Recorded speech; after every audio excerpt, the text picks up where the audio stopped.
Rasi ya Korea wakati huu inaonekana kama vile imetulia, lakini kiongozi wa Korea Kaskazini Kim Jong-un siku ya leo Jumatano ameshuhudia majaribio ya urushaji wa makombora kutokana na kile anachoamini kwamba bado nchi hiyo inahitaji kujilinda na kwamba makombora yaliyotengenezwa lazima yafanyiwe majaribio yaweze kufahamika yana uwezo kwa kiasi gani na kiwango gani. Makombora kutoka katika meli ya kwanza ya kivita ya Korea Kaskazini yamefanyiwa uzinduzi siku ya leo Jumatano, kuharakishwa kwa juhudi za kuongeza uwezo wake wa shambulio la nyuklia la jeshi la wanamaji. Korea Kaskazini wiki iliyopita ilizindua chombo cha kuangamiza tani 500, kile ilichokiita mifumo ya silaha yenye nguvu zaidi iliyojengwa kwa meli ya wanamaji. Wakati wa hafla ya uzinduzi wa Ijumaa ya wiki iliyopita kwenye bandari ya magharibi ya Nampo, Kim aliita ujenzi wa meli hiyo mafanikio katika kuboresha vikosi vya jeshi la wanamaji la Korea Kaskazini. Wataalamu wa nje wanasema ni mharibifu wa kwanza wa Korea Kaskazini na kwamba huenda ilijengwa kwa usaidizi kwa Urusi. Wanasema kuwa vikosi vya wanamaji vya Korea Kaskazini viko nyuma, vinaliona kombora hilo kama tishio kubwa la usalama, kwani linaweza kuimarisha mashambulizi na ulinzi wa Korea Kaskazini. Shirika la habari la Korea Kaskazini limesema Jumatano kwamba Kim alitazama majaribio ya makombora ya kimkakati ya anga ya juu na ya kimkakati zaidi, kombora la kutungua ndege, bunduki za kiotomatiki na bunduki za kielektroniki mapema wiki hii. Hata hivyo, leo Jumatano kombora lingine limeshuhudiwa likifanywa majaribio, huku akishukuru mchanganyiko wa meli za silaha za makombora yenye nguvu na ulinzi wa kawaida na kuweka kazi na kuharakisha silaha za nyuklia za jeshi lake la maji, ripoti hiyo imesema.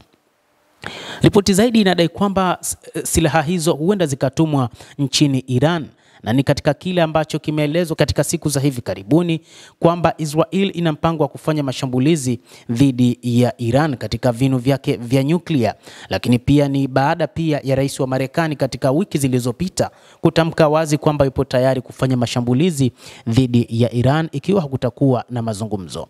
Lakini baada ya mazungumzo ya pande zote mbili ambayo bado yanaendelea, Marekani ilikiri kwamba haitoweza kufanya shambulizi lolote dhidi ya Iran, lakini ni Israel ya Benjamin Netanyahu ambayo bado ina wasiwasi dhidi ya Iran na ikiwa na mpango wa kuharibu miundombinu ya silaha za kinyuklia za Iran.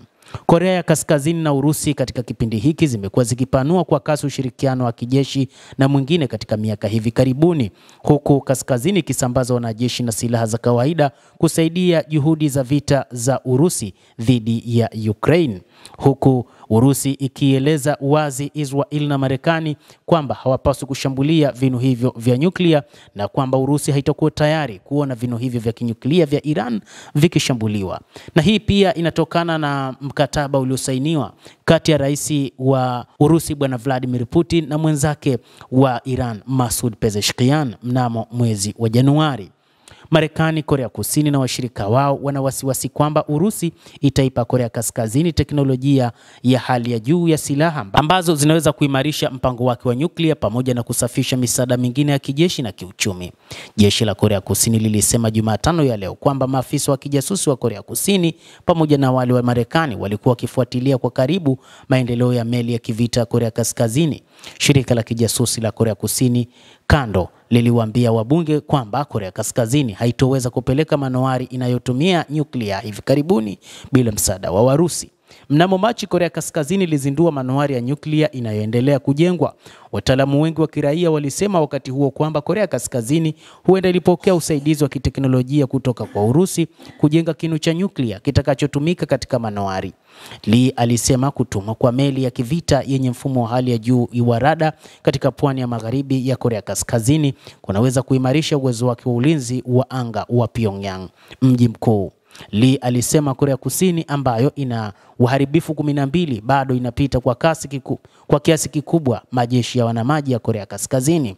Lakini amesema mifumo ya makombora ya Korea Kaskazini yenye uwezo wa kuharibu inaweza kubeba takribani makombora 80 bado inaweza kuleta tishio kubwa, kwani jeshi la wanamaji la Korea Kusini halijaweza kujiandaa kwa meli ya kivita kama hiyo ya adui wao Korea ya Kaskazini. Mtazamaji wa The World News, endelea kutufuatilia na usisahau kulike, kucomment na kusubscribe channel hii upate habari hizi kwa mapana hapa The World News. Mimi ni Adam Hussein, endelea kuwa nasi wakati wote.